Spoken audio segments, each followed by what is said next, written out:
Hello out there in YouTube land. This is Take It or Leave It Commentaries. Today's film will be The Ghost of Frankenstein from 1942, starring Lon Chaney and Bela Lugosi. This is an audio commentary, not a video commentary for obvious copyright reasons, but if you have a copy of the movie and would like to follow along with me, just start at the Universal logo and hit play now. This is my first commentary, and I chose The Ghost of Frankenstein for the first film for a few different reasons. A, because I wanted to make sure I could stand to hear the sound of my voice for this long and make sure there might be anyone else that could stand to listen to my voice for this long. But also because I've been interested in the Universal monster movies, particularly the Frankenstein movies, since I was a really young kid. My elementary school library actually had a series of books by Crestwood that some of you may be familiar with, and they weren't just on the Universal monsters. They had a few books on characters like King Kong and Godzilla. But the one that really caught my interest was their book on Frankenstein. And on the cover was a picture from The Ghost of Frankenstein with Lon Chaney from the end of the film when he's being consumed by flames, supposedly. And I must have checked that book out 100 times, just reading and rereading it. And that began my interest in the Frankenstein movies. Ironically, it would be at least a decade later, I think more, before I actually saw one. I grew up in the Atlanta, Georgia area where I still live. And for whatever reason, they never showed these movies on television, even late night horror fests. They just didn't have that sort of thing around here. Don't know if that was a Bible Belt issue or what, but it wasn't until VCRs and VHS tapes became common that I ever got to see these movies. And by that time, I had also purchased a book called It's Alive by Gregory William Mank, which is excellent. It reviews the history in detail of the Universal Frankenstein movies. And I basically became fully aware and very interested in all the movies long before I ever actually got to see them. Knew all about them, or at least everything about them I could learn, but it wasn't until my late teens when they would release the older Frankenstein movies on VHS that I got to see them. And when they did release them, they didn't release them all at one time. It was staggered over a few years, but anyway, luckily they're all available on DVD and other services now, so they're easy to come by. We start off here with the townspeople at a council meeting filled with council members that we've already seen in a number of these films, and most of which have been killed at one time or another and come back to life. But I guess that's common for all the characters in these Frankenstein movies. I thought a better title for this movie may have been The Curse of Frankenstein, actually, rather than Ghost, because the first lines of the movie deal with the fact that the villagers think there's a curse on the village, The Curse of Frankenstein. But obviously that title would later be used by the Hammer Studios for their first Frankenstein film. And here we have the villagers rushing to supposedly what's left of Castle Frankenstein. They always have torches at the ready. And there, you saw Dwight Fry there in an earlier scene in the town council. He was Fritz in the first Frankenstein film, and really became famous after playing Renfield in Dracula, and then became typecast and had a pretty sad end to his acting career. And there's Bela Lugosi as Igor. Lugosi is known by everyone as kind of the quintessential Dracula, but I actually think Igor is his strongest character. I'm not a big fan of the Dracula film. I find it laborious and very slow and just dull, frankly. I think he does a much better job as Igor. Not so much in this movie, but more in Son of Frankenstein. He just seems a little bit more sinister. He's also cleaned up a bit in The Ghost of Frankenstein. Igor in Son is a little bit more ghastly in appearance. His teeth are more gnarled. His hair just looks greasier. He at least looks like he's been brushing his teeth and taken a shower a few times in The Ghost of Frankenstein, but he still does an excellent job. I think his performance is really the best in this movie. Although a lot of the people in this movie do a good job, the performances are really about the best part. The story itself is not that original. It's another rehash of the well-meaning scientist becomes obsessed with restoring the Frankenstein monster, eventually does so, and then all hell breaks loose.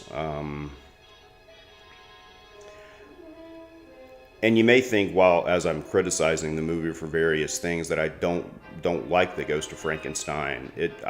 I like the movie very much. I like all the Frankenstein movies, even the ones that are not particularly strong films.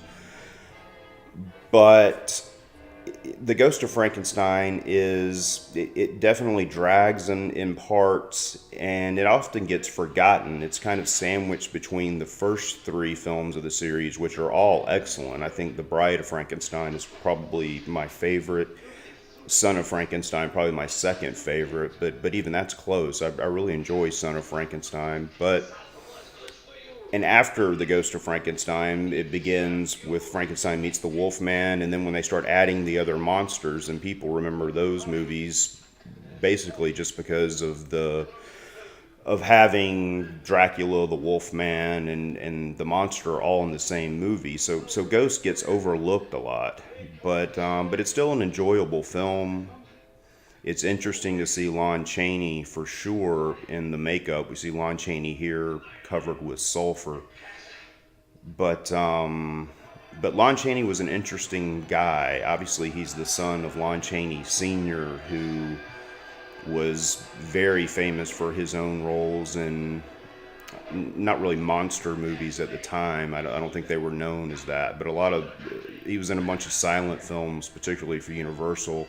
Phantom of the Opera and The Hunchback of Notre Dame, where he did his own makeup and really tortured his own body. And Lon Chaney Jr. had a very complicated relationship with his father. Senior was apparently very cruel and brutal towards Lon Jr. And Lon Chaney Jr. was well known as having a very serious alcohol problem. He would start drinking in the morning, and it was well known around the studios, especially at Universal, where he did most of his work during this period. This was still during the studio system, that if you're going to work with Lon Chaney, you had better do it before it got too late into the afternoon, because he would become inebriated to the point where he just couldn't work. Basically a typical non-functioning alcoholic. And there are several examples of him letting alcohol kind of get in his way of different performances. The most famous is in 1952, 10 years after this, he played the monster in a very early television series called Tales of Tomorrow. And the makeup was copyrighted by Universal, so he looks very different as the monster, and the years really take a toll on him. Drinking is certainly not good as far as your appearance goes, and it's 10 years after this, as I said, but he looks 30 years older. And he apparently did a lot of drinking before the live taping of the show, or not the live taping, the live performance. Television was live back then. And thought that the show was actually the final dress rehearsal instead of the actual telecast. And he went around muttering under his breath and picking up different props that he was supposed to crush and destroy, and just putting them back down gently. And obviously, when he found out what happened, he was devastated, and apparently just sent him further into his alcoholism. But he had a sad few years, or sad last few years. And here we have Sir Cedric Hardwicke and Lionel Atwill. This is Atwill's second appearance in a Frankenstein, but he becomes a staple after Son of Frankenstein. He's different characters in just about all of the ones that are left, except for Abbott and Costello. I actually like Abbott and Costello meet Frankenstein, by the way. Sir Cedric Hardwicke does a good job here too. He's solid. I think the strongest performances are Lionel Atwill and, as I already mentioned, Bela Lugosi. And there's Dr. Kettering. As soon as you see him, he's doomed. He's like a young person on the bridge of the Enterprise in Star Trek. If he gets sent down to the planet, he's not going to make it back. There's a good shot here of Lionel Atwill. Earl C. Kenton directed this movie, and he's certainly no James Whale, but he does a good job with the actors in particular, and he gives us some good tracking shots of the sets by Jack Otterson, which are really impressive. This right here might actually be my favorite shot of the film: the monster and Igor coming into Viseria the first time and seeing the geese. I just really like that shot, and that's on the Universal backlot, by the way, that archway, and it's still there. I've been there many times, and it's fascinating to see these old sets that are still there, and knowing they filmed movies like this, and that Lon Chaney and Bela Lugosi actually stood on the same ground that you're seeing. That's if you haven't done the Universal tour in Hollywood, it's something I highly recommend if you're interested in any kind of movies. It's really interesting. It's a lot different than the Universal in Orlando, because the Universal Studios in Hollywood is a to this day a working movie studio. So they actually use what they have there for different things. And here's Clostein, who becomes a key figure in this movie. And she's got the strangest ball I've ever seen. I don't know what kind of ball has a string on it like that, and has a very eerie clown face painted on it. Something out of a Stephen King novel. But I guess they added the string just to give it an excuse to get caught up there so they could move the story along, but it's still odd. And it doesn't look like it's made out of anything that a ball would be made out of. It looks more like a balloon.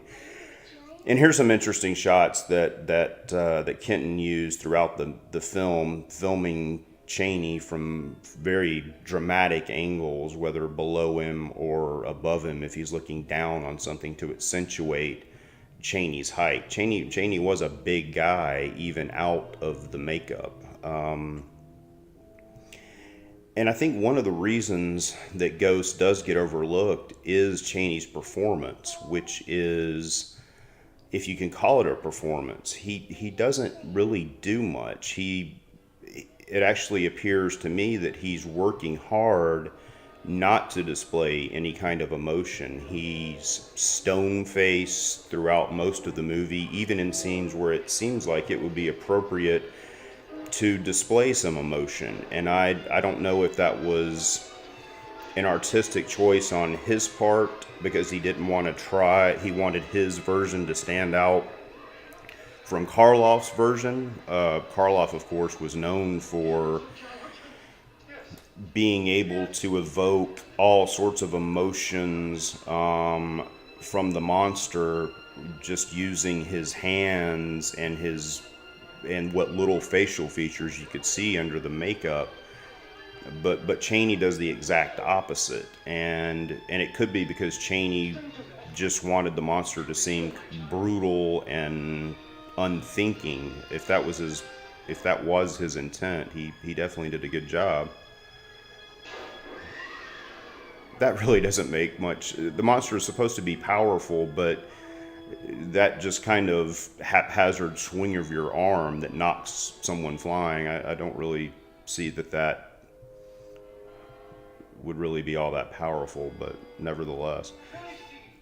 Chaney looks good in the makeup. I think as far as all of the actors who played the monster, Karloff obviously looks, I think, the best in the makeup, and second is probably Glenn Strange, actually.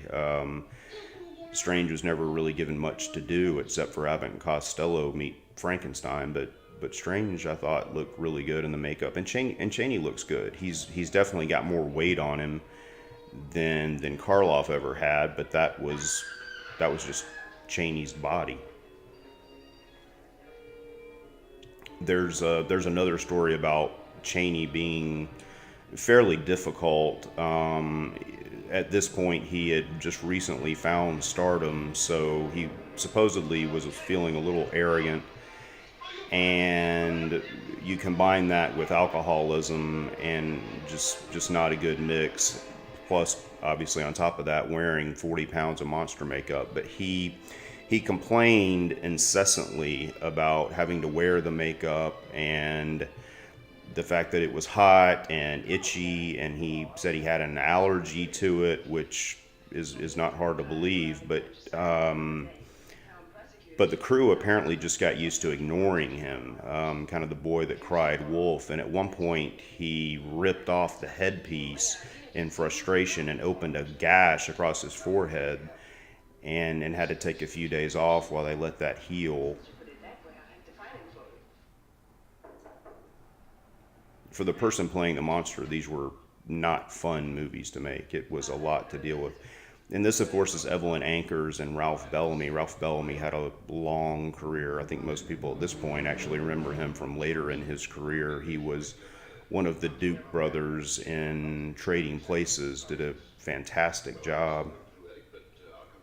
And you can see here how Sir Cedric Hardwicke is very short. I'm not sure if Ralph Bellamy is tall really as he appears there either, but they may have Bellamy on some lifts or something.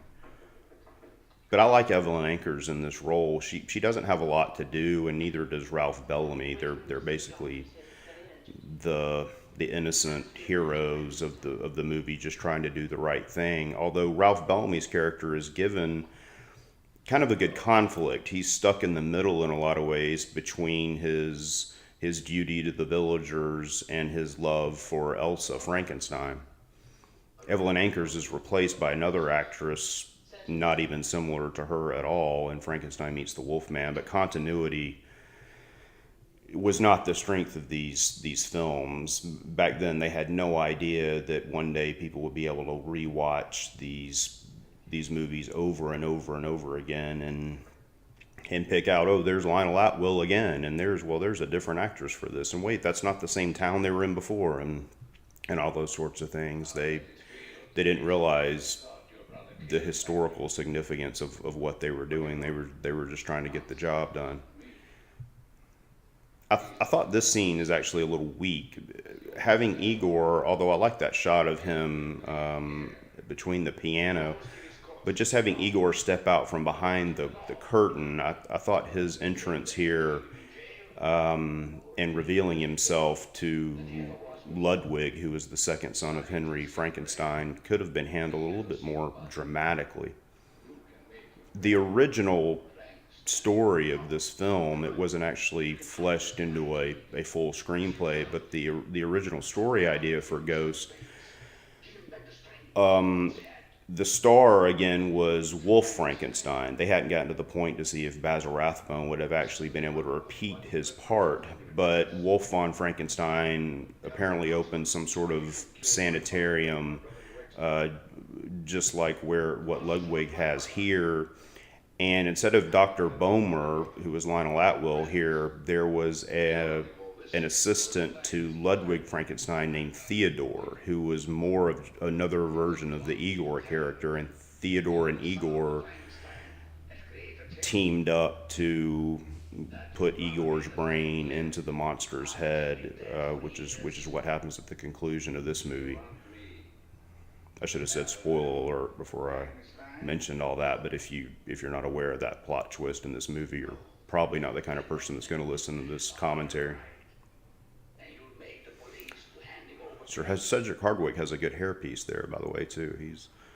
Hardwicke was completely bald, and none of that is his hair except on the sides, but it looks good, especially for 1942. Bela Lugosi had an okay relationship, from what I've been able to learn, with Lon Chaney.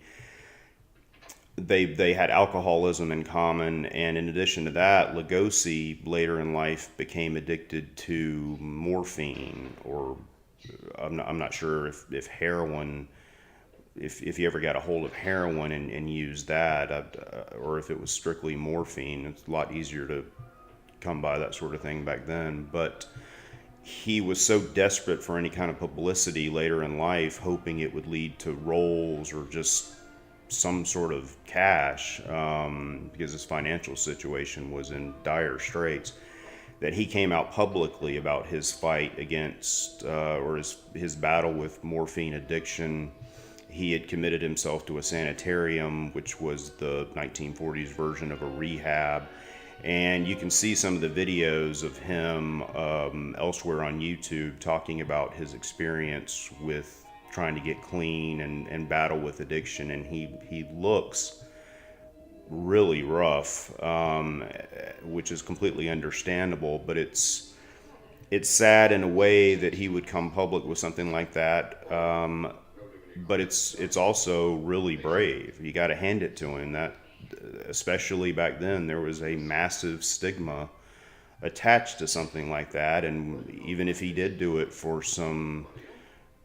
to get his name in the press, it still takes some balls to do something like that. So good for him.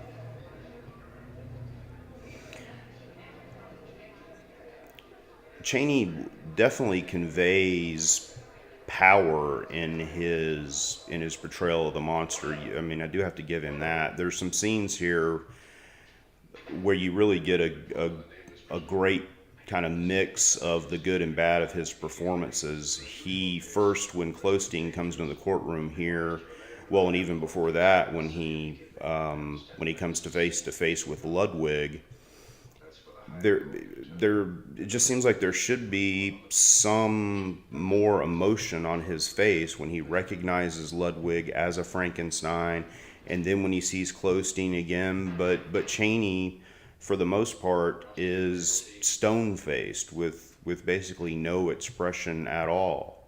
What is your name? Where are you from? Who brought you to this area? You say you're out of this mad beast. There's no denying, as you look at the shots at Chaney there in the makeup, he looks great. That Jack Pierce was an obvious genius, the makeup man at Universal, to come up with the look for all these monsters that we still associate after all of these years with these characters. He never had a bad word to say about Boris Karloff. Clearly loved him and respected him, which, as far as I've ever heard, was the way everyone felt about Boris Karloff. He did not get along so well with Lon Chaney or Bela Lugosi. There was some tension there, but I think that's understandable. If you have to sit in a chair and let someone apply uncomfortable and sometimes painful prosthetics to you using glue and staples and everything else, things are not always going to be rosy. So I get that, and especially if they were having to stop every few minutes for Chaney to take a swig from his flask, that probably would not lead to a close working relationship. And here's what I mean. Chaney nods a little bit in recognition of Ludwig, but that's really all there is to it. But then here you have the strength of his performance when he rips out of his chains and has this fight with some of the police officers. You really buy that he could do some damage. And Sir Cedric Hardwicke there has to be standing on something or have lifts or even to be in the shot like he is. Chaney would have towered over him in real life certainly in those boots, you could not have even gotten Cedric Hardwicke in that shot. And there's Lugosi on another part of the Universal backlot. I'm not sure if that section is still there. Universal has had a few fires over the years, and they've destroyed some of the old buildings and the old sets, and they've also just had to demolish some of the older features of the backlot to make room for other things. But there's the archway. As I've mentioned before, I know that part's still there. That film is obviously sped up. Those villagers are not running that fast. But there always seems to be some sort of group of villagers just always at the ready to take off running. And here we see some of Jack Otterson's work with the set pieces. That fire looks great. They show that it's in the movie a couple of times, but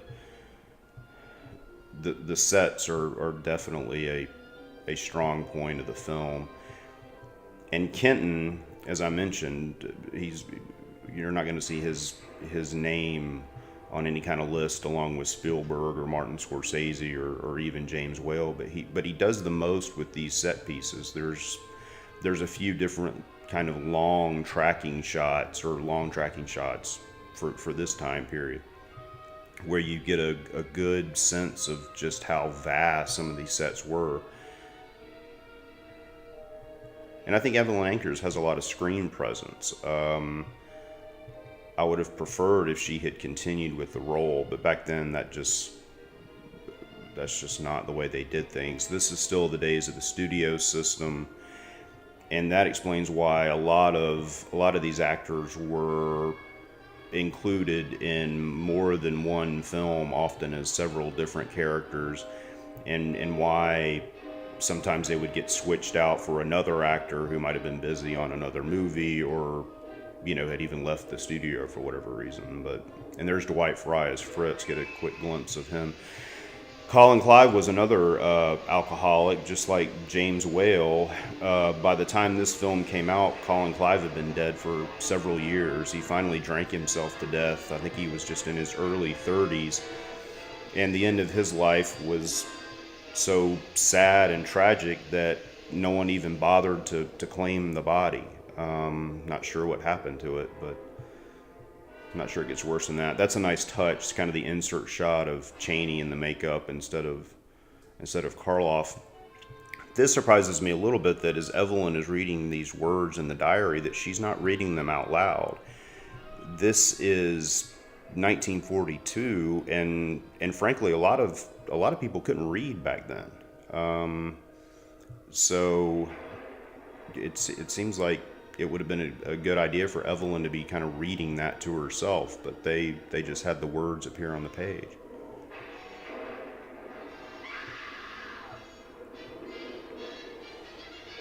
That's a nice shot out the window. Although shrieking right there seems like a little bit of an overreaction, but the main job of most of the female actresses in these films was to scream and shriek, so she's doing her job. Oh, Father, the monster is here. I've seen him. Nonsense. Yes, he was standing outside the window staring at And me. that's what makes the storm.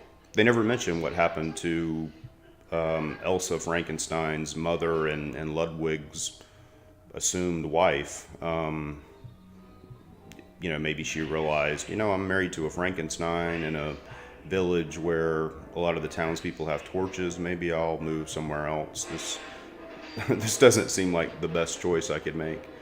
And this is the first time we get a good glimpse, and there goes Dr. Kettering, of course, a good glimpse of the laboratory sets. And I think it was during the filming of this sequence where the monster's moving around in that kind of labyrinth of the laboratory, where another story of Chaney's drinking comes into play,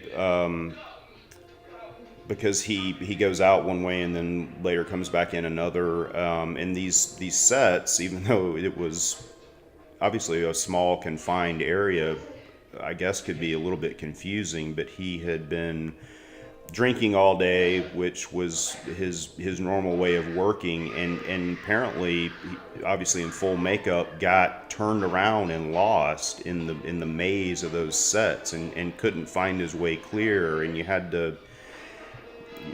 the crew had to talk him through it and help him find his way clear. But that's the kind of thing that happens when you drink a lot and you're wearing 40 pounds of monster makeup, including those pieces that cover half your eyes. It's not hard to imagine how something like that could happen. It's never really explained why Ludwig Frankenstein has all these laboratory sets and these hidden dungeons and all sorts of things like that. I mean, why would you... Did he just have some sort of premonition that he might one day need to keep all this stuff secret, or what? That's the way they were. You can't have a Universal horror film without a castle or residence of some sort having various hidden passages and tunnels and everything else.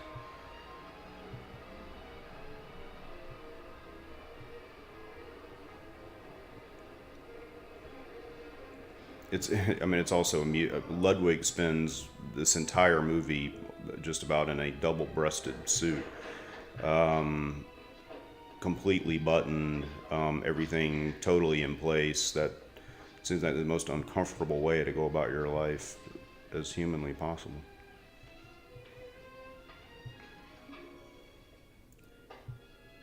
Lionel Atwill was apparently hanging around his workplace in a robe. I'm not really sure. Not really sure why Dr. Bomer would be in a robe right there. But Lionel Atwill, actually, he had a fairly interesting personal life as well. He got caught up in a sex scandal because of his hard partying ways. I think there were allegations that he had sex with an underage girl at some point or something along those lines. I think in relation to that, he had committed perjury or something, and got involved in all sorts of trouble. He actually died of lung cancer shortly after he filmed his part in The House of Dracula, which was just a complete rehash of his role in Son of Frankenstein, although it's not nearly as entertaining. Tried to save him, but it was impossible. He's dead. Yes.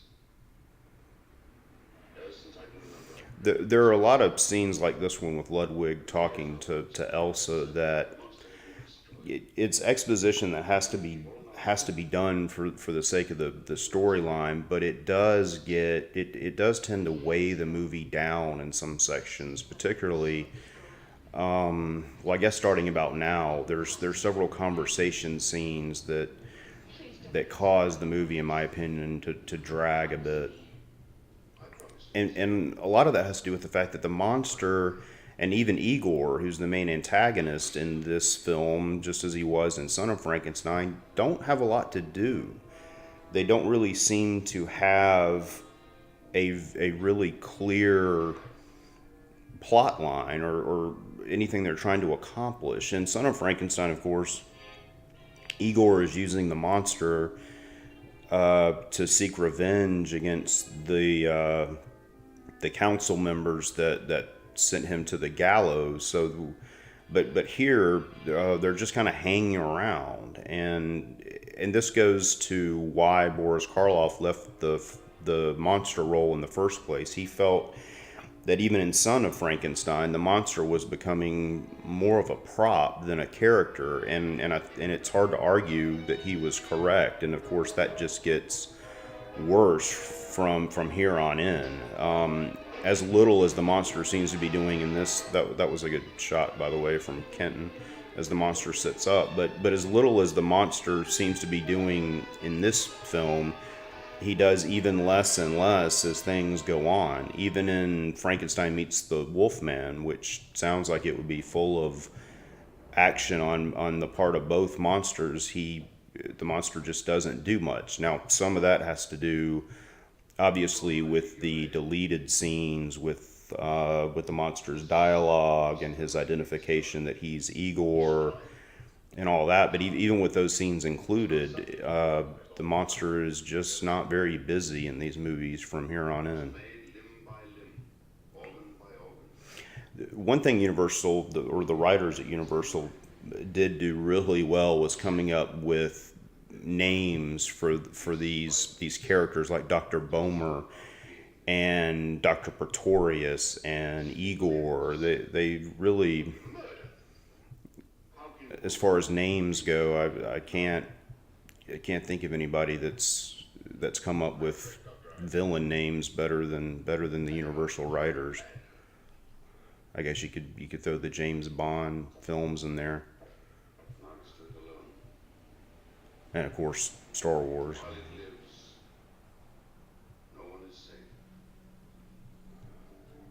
See, here a lot of conversation, and here's kind of more ponderous reading and conversation coming up. It seems like there could have been a way to speed this along, or at least include some action in between these scenes.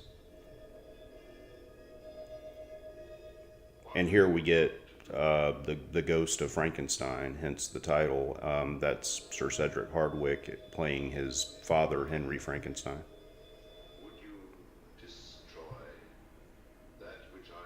Sounds nothing like Colin Clive, but again, at this point,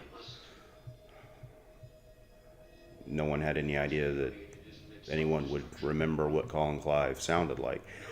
And that brings up another point about all the Universal horror films, but especially the Frankenstein movies. It's never really clear when these stories are supposedly taking place. It would appear they're probably meant to be late 1800s, somewhere in that period, but sometimes they have devices and instruments that would not have existed in the late 1800s. I mean, there's a phone in one of the movies, and the electrical equipment and things like that. But there's also the question of where these take place. The actors are often British and sound very British, but many of the names sound German. So, Goldstadt and Frankenstein and, terms like Burgomaster and those things. I mean, none of that is ever made clear, and it doesn't need to be. It's just kind of an interesting question about where and when all this is supposedly happening. And you can't have a Frankenstein film without the electrical equipment that actually does nothing but just sounds and looks cool with the electrical rays going back and forth and jumping all around. It's just, and the original Frankenstein novel, Mary Shelley was very vague, and intentionally so, I'm sure, about just how the monster was brought to life. The idea of electricity and lightning was something that Universal invented, and it's become a staple. It's hard to imagine a Frankenstein film that doesn't in some way involve electricity and lightning when it comes to creating the monster. But that does not at all come from the original Mary Shelley book.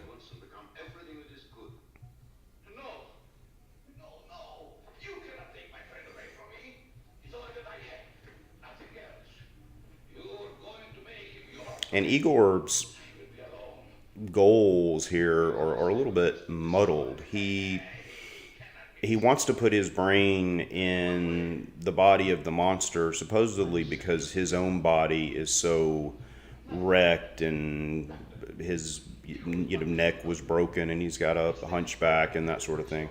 But it's not as if the monster's body is in great shape, and the monster is certainly not handsome at all. So I don't know exactly what the purpose of that is, and it doesn't. Putting his brain in the monster does not mean that he doesn't lose his friend. The monster would still be gone,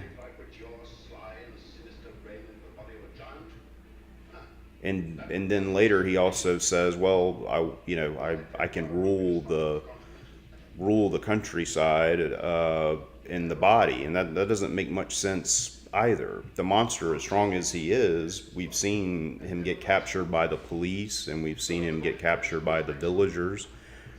So he's not Superman.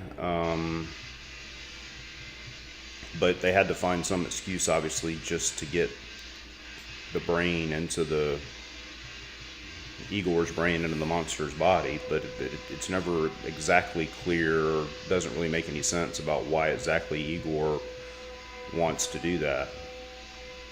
Of course, near the end, it makes a little bit more sense because Igor seems as if he's about to die anyway.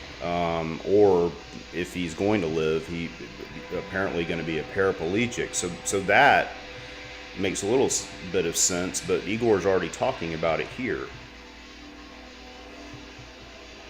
And again, here's the equipment that looks really cool, but doesn't really seem to be accomplishing much. Kurt Siodmak, who was a writer on a lot of these films at Universal and did some work on this screenplay, he hinted that he thought Lon Chaney was gay, and that was part of the reason he drank. He just could not handle his sexuality, particularly because of the brutality of his father. He just was not comfortable with who he was, which back then that was a death sentence for your career if it was known that you were gay at all. There's no other evidence, as far as I'm aware, that that's true. It's possible, I suppose, but Siodmak talks about that in relation to Chaney's dream was to kind of get out of the monster roles and have more of a leading man part. And Siodmak never wrote one for him because of what he knew about Chaney's private life. He just could not see him as a leading man. After all these years, there's no way to know if any of that is accurate, but you have to think Siodmak wouldn't have any reason to make that up, and he obviously would have known Chaney pretty well, but who knows? It's an interesting theory, and really makes Chaney's plight even more tragic. And here we have more secret passages. Just Frankenstein, Ludwig, I guess, just figured, oh, well, just in case one day my father's creation shows up, might need all these hidden rooms to store him in. And there's the classic Frankenstein monster walk that everyone does now. There's some question about where the Frankenstein walk comes from. You saw Chaney doing it really briefly there. Of course, in the original Frankenstein meets the Wolfman, the monster is still blind, as he is at the end of this movie.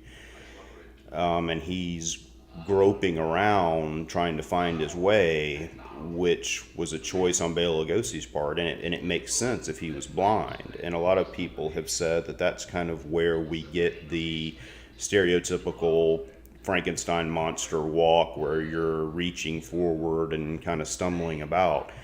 And that definitely makes sense, where it basically was an accident. But there's hints of the walk a little bit even before that. We just saw it right there. And there's also Glenn Strange's performance in Abbott and Costello Meet Frankenstein, which was very, very successful, and would certainly have been seen by a lot of children. I think it was actually the first of these Universal films I ever got to see, because they actually showed it on television.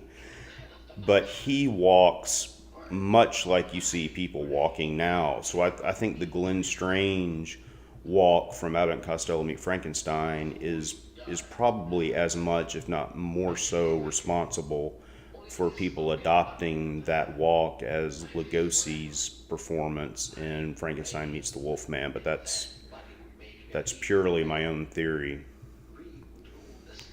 This is a good scene.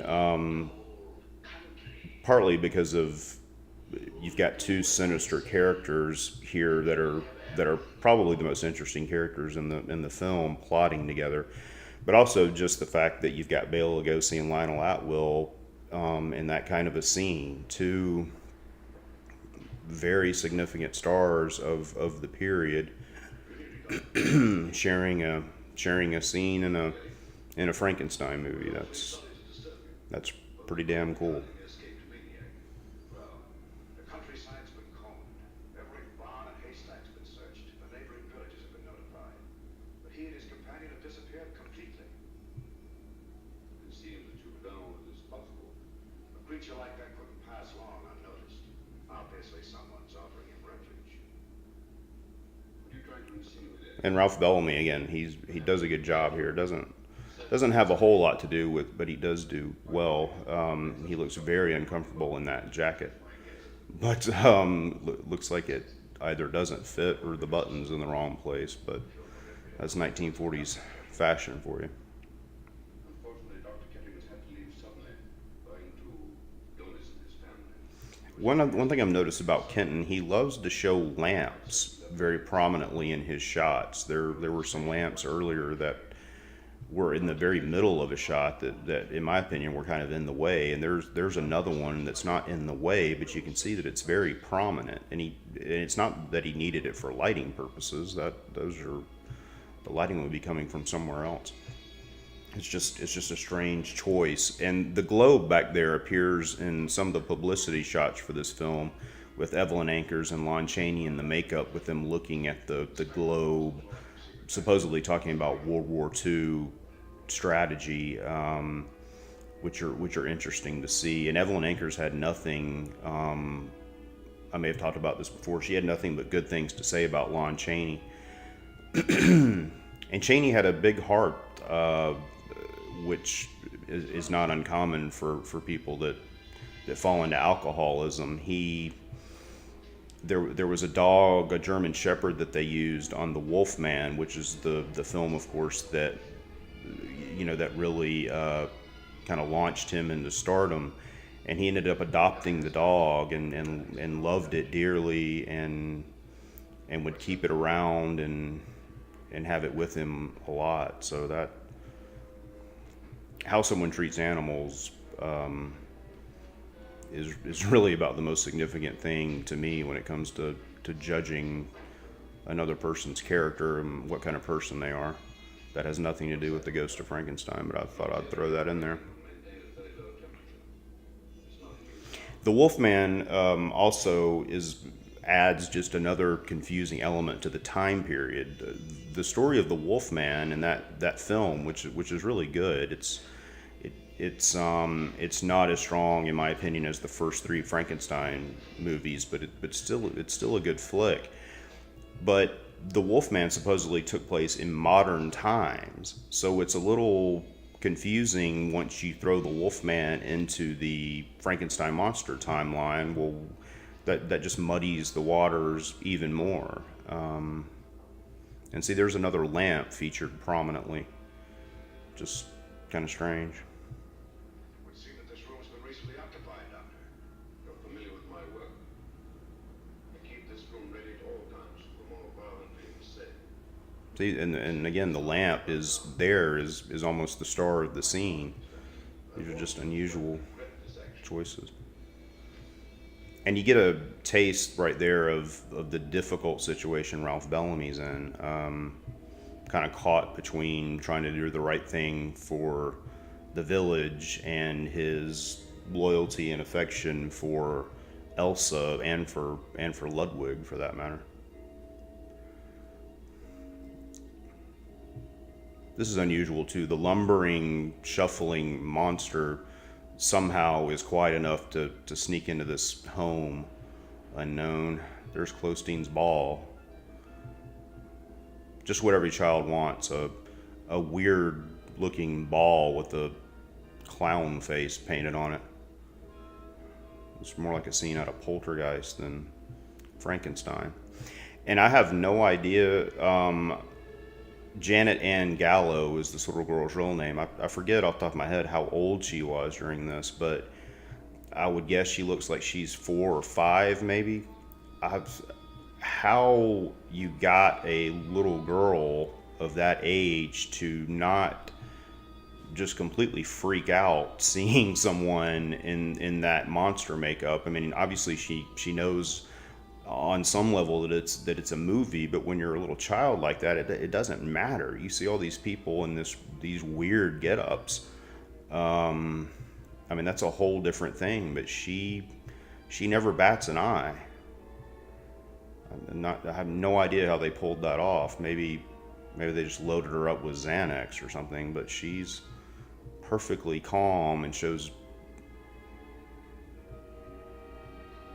no indication of being scared at all.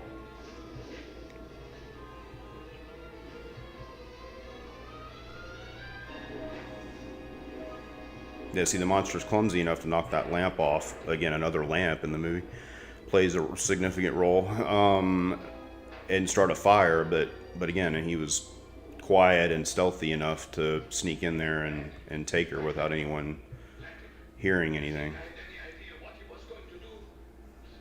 He goes from lumbering monster to ninja in the matter of a few seconds.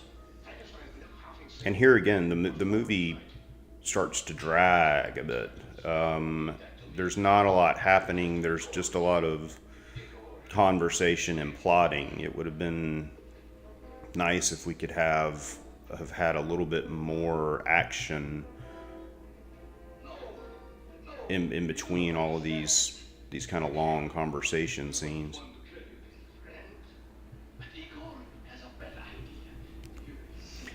And here we have Igor obviously trying to explain his plot to the monster, but again, Chaney displays very little emotion. You can see that he's angry, but that's really about all. I do like this idea of injuring Igor here, and finally he chooses what he sees as the monster chooses what he sees as a real friend above Igor. It would have been nice if you heard some click, click, click, click of some bones cracking there. There's another really good shot of the set here. It would have been nice if they could have used that set piece right there for some sort of action sequence or something, but really it's, unfortunately, you just see it as background. The original idea for the follow-up to this, which was Frankenstein Meets the Wolfman, was for Lon Chaney to play both parts. He would play the monster and play Larry Talbot / the Wolfman, and they would use stuntmen in long shots and some tricky photography to make that work, which I would have liked to have seen, actually. I think that idea is a good one. I've never heard an explanation of what they were going to do as far as the monster's dialogue. If they were going to let Chaney try to speak in a modified Igor voice, or, again, I have no idea how they were supposedly going to handle that. But it would have been interesting to see. There's several different versions of the reasons why they decided not to do it that way. One was they weren't sure they could keep up with the makeup demands that would require, because not only would you be trying to make up Lon Chaney in the 4-hour process of the Frankenstein monster, but you'd have to then be making him up as the Wolfman, maybe even sometimes the same day, or at least the very next day. In addition to that, you'd have to be making up at least 2 stuntmen, one for the Wolfman and one for the monster, and they thought that would just be too much, but it never seemed to bother them for later films when they had to use makeup on several actors at once. So I'm not sure if that's accurate or not. The other version of why they decided not to do it that way was Chaney's drinking. They didn't think he could keep up with that kind of schedule, and that to me makes a little bit more sense. And if you see the end of this film, the dubbing, especially for 1942, when the monster wakes up with Igor's brain in his skull, the fact that Bela Lugosi's voice is coming out of the monster's mouth looks really great. Again, for 1942, it's excellent dubbing work. So if I had had my preference, I would have had Chaney indeed play both roles in Frankenstein Meets the Wolfman and have Bela Lugosi actually do Igor's dialogue just in voice work. Now, Bela Lugosi, there's some question about whether he would agree to do that without actually being seen in the film or playing a character on his own. His pride and arrogance were apparently the big reasons he turned down the monster role to begin with, which a mistake that his career never really recovered from. But at this point, Bela Lugosi was already in desperate need of money. So I think he probably would have agreed just to supply his voice. For one thing, back then, people were not as sophisticated about movies as they are today. I don't know that anyone would really recognize that it wasn't him under the makeup to begin with. So that would have been my preference. It's a shame that the footage from Frankenstein Meets the Wolfman has been lost with the deleted scenes.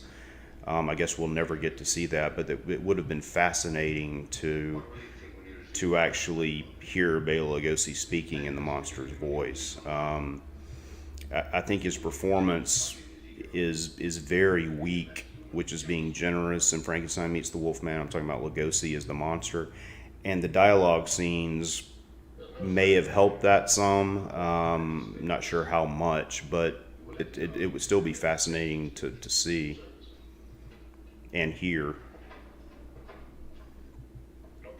This idea of the brain switching, I really like, actually. It changes up the movie and makes the climax a little bit different than the monster just, again, getting revived and coming back and raising hell.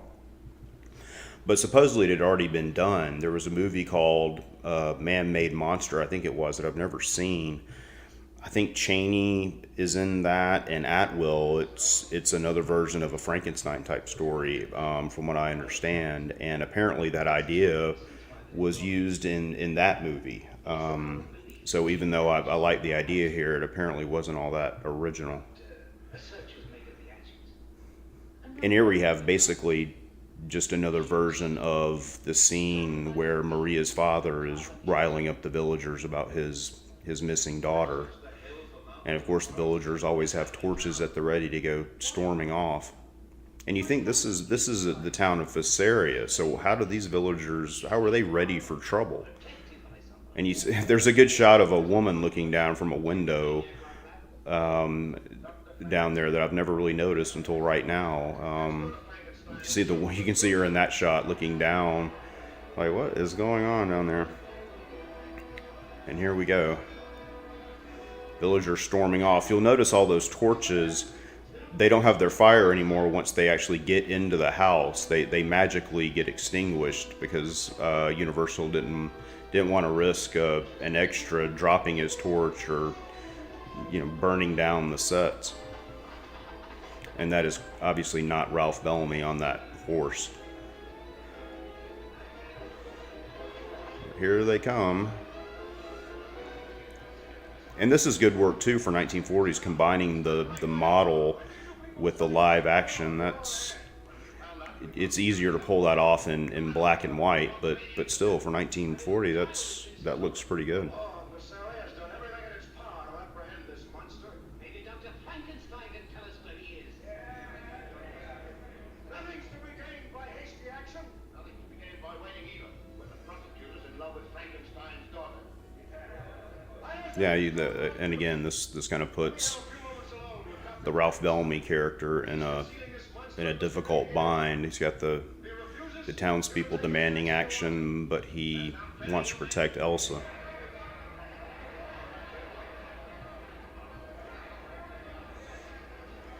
And once again, Ralph Bellamy not on that horse.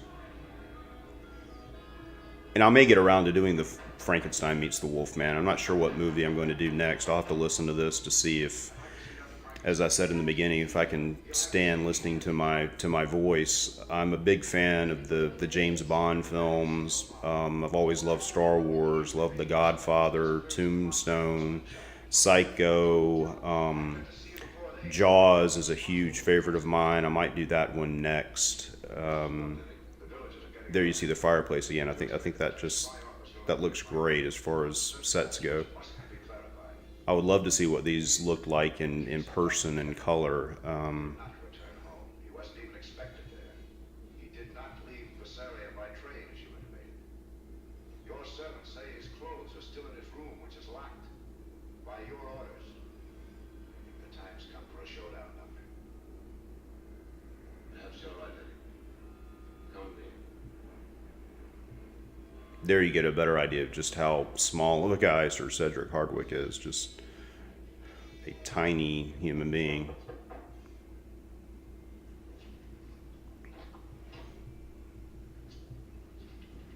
Now have a word with the Dr. Bellamy. I guess. And here we go. Now, this I've always wondered about too. Here in a moment when the monster does fully wake up and Igor's brain is in his skull, Chaney actually displays a lot of emotion. Just kind of maniacal rage seems to be what he's going for. And I thought maybe that's the reason he is so stoic for the earlier parts of the movie, to make that stand out as such a contrast. And that could have been the director's idea as well. There's no way to know if that's true or not, but it's the best explanation I can come up with for the lack, really, of a performance that he gives for the rest of the movie.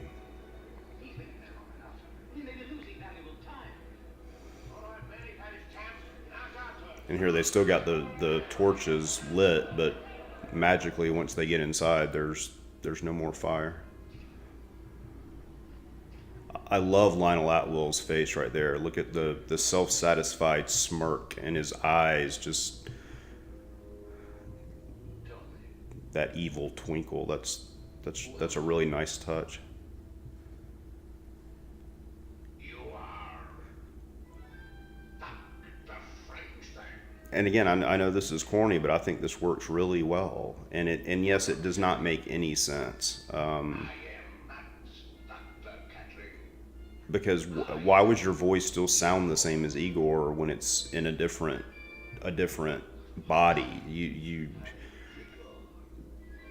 It still sounds like he's got a broken neck, for one thing, and also Igor's vocal cords would not go with you.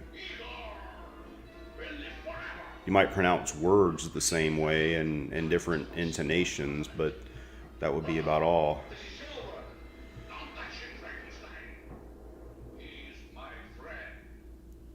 Even here, where there's a little bit more thing, the dubbing is still really good right there. Although you can see Chaney's having to very carefully move his lips. There's also a part coming up here where the monster supposedly pummels Ludwig Frankenstein to death, but you don't get to see much of that at all. He basically just tosses him once or twice, and it doesn't look like any kind of beating that would have incapacitated him. That's never made much sense. And you only see it from the back. You can't even really tell what the monster's doing, so...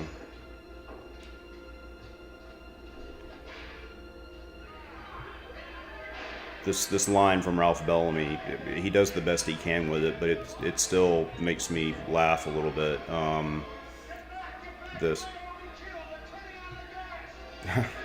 You may all be killed. They're turning on the gas. I mean, only in a Universal horror movie would that line of dialogue be necessary. See, here we go with the monster's supposed pummeling of Ludwig. Nothing really happens. And they had Clostine there. I'm not sure what she was doing upstairs, but.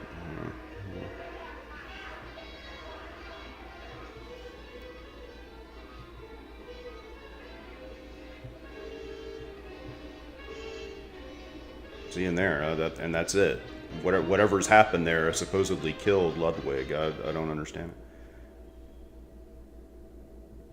And here it all comes apart.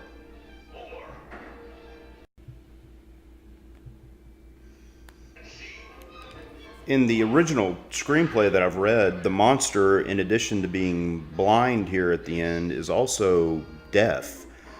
I'm not sure why he's deaf in the screenplay. I can understand. I don't know if they filmed it and then decided to take it out, or if they just decided it wasn't worth putting on film. But I can understand why they took it out. The deafness really doesn't add anything to the monster's problem here, that he's blind. In a lot of ways, it would make things a lot more complicated. And there we have Lionel Atwill. The Bomer character's electrocution is a lot stronger than whatever he supposedly did to Ludwig Frankenstein. It also doesn't make a whole lot of sense that the monster was able to see just fine when he first woke up, and then he became blind after he's been up for a few minutes. I don't know what that's all about, but here with the monster flailing around and just knocking stuff over is a little weak as far as the ending. It would have been, in my opinion, a lot more exciting if maybe the monster and Ludwig were having some sort of a brief battle and knocking things over as they fought around the room. But it is what it is. And this is Eddie Parker in some of these shots, who is the stuntman on this film in the makeup. And plus, we've already seen this. The monster's already been taken down by fire. Even that, when he gets hit by the beam and trapped in the fire, was obviously done in the very first Frankenstein film. So, not the most original or exciting ending. But, as I mentioned before, Universal, the writers, the actors, the producers, the studio had no idea that in 2019 there'd be someone like me sitting at a computer dissecting every little nuance of these films. So you can't really blame them for too much. But there you have it. I hope you enjoyed this commentary. I do plan on doing more of these after I see how this turns out. But I'm a big James Bond fan, big Star Wars fan. I love all sorts of movies. Tombstone, Psycho, Silence of the Lambs. I could go on and on. I think what I might do coming up is Jaws. I love the first Jaws film. So that may be next on tap, but we'll see how it goes. But thanks for listening, and please feel free to comment and subscribe if you want to see what's next.